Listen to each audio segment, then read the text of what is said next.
कानी बहू। किशोरी लाल जी के बेटे राघव की शादी की बात जगह जगह चल रही थी, लेकिन किशोरी लाल जी को कोई लड़की पसंद ही नहीं आती थी। और उसकी एक ही वजह थी, किशोरी लाल जी का लालची होना। उनको लड़की वालों से मोटा दहेज चाहिए था और इसी चक्कर में एक दिन वो एक बहुत पैसे वाले के घर अपने बेटे का रिश्ता लेकर पहुंचे। उस आदमी का नाम था ओम प्रकाश।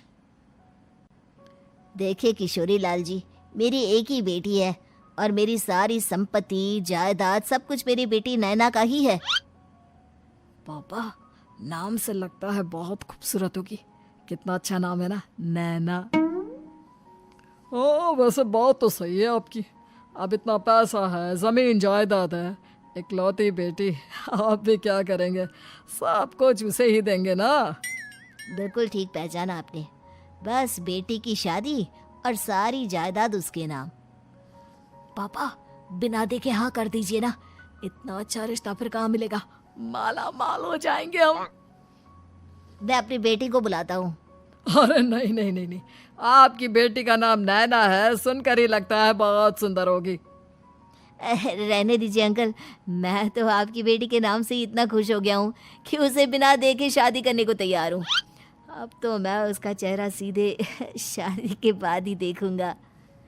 और इस तरह राघव नैना का चेहरा नहीं देखता और उससे शादी कर लेता है। शादी के बाद अपनी सुहाग रात पर जब राघव नैना का घूंघट उठाकर देखता है तो नैना की आंखें बंद थी। कितने खूबसूरत हो तुम नैना, जरा अपनी आंखें खोलकर मेरी तरफ देखो तो सही। नहीं, मुझे शर्म आती है। अरे, मैंने तुम्हें शादी से पहले भी नहीं देखा, और अब अगर तुम आंखें खोलकर मुझे देखोगी भी नहीं तो मुझे अच्छा कैसे लगेगा? इससे पहले कि नैना अपनी आंखें खोलकर राघव की तरफ देखती, अचानक से लाइट चली गई और राघव नैना को पूरी तरह से देख भी नहीं पाया। अगली सुबह नैना राघव के लिए नाश्ता बनाकर लेकर आई। अरे ये क्या, आधा पराठा सेका हुआ है और आधा बिल्कुल कच्चा। ये तुमने क्या किया नैना? बहू, तुमने क्या आधा पराठा तवे से नीचे लटका कर रखा था, जो आधा सेका है और आधा कच्चा? मुझे जितना दिखेगा उतना ही तो सीखूंगी ना पापा जी। जहाँ जहाँ मुझे नजर आ रहा था वहाँ मैंने सीख लिया, जहाँ जहाँ नहीं दिखा वहाँ कच्चा रह गया होगा। इसका क्या मतलब है? ये कैसा मजाक कर रही है तुम? अरे बहू, तुमने इतना लंबा घूंघट क्यों लगाया हुआ है?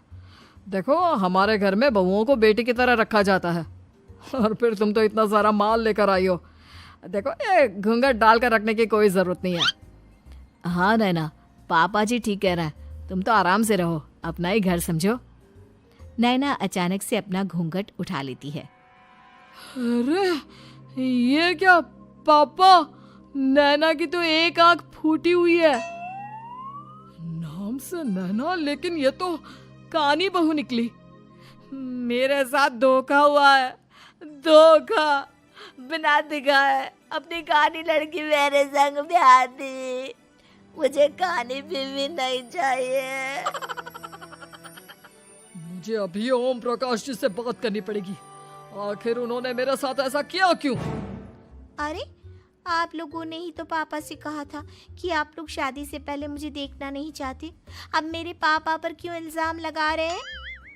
अरे लेकिन उन्हें बताना तो चाहिए था ना कि तुम कानी हो, एक आंख से तुम्हें दिखाई नहीं देता। किशोरी लाल और राघव नाराज होकर ओम प्रकाश को अपने घर बुलाते हैं। पापा जी, ये आपने क्या किया? शादी से पहले बताया क्यों नहीं कि नैना की आंखों में परेशानी है? अरे, आप ही ने तो लड़की देखने से मना कर दिया था।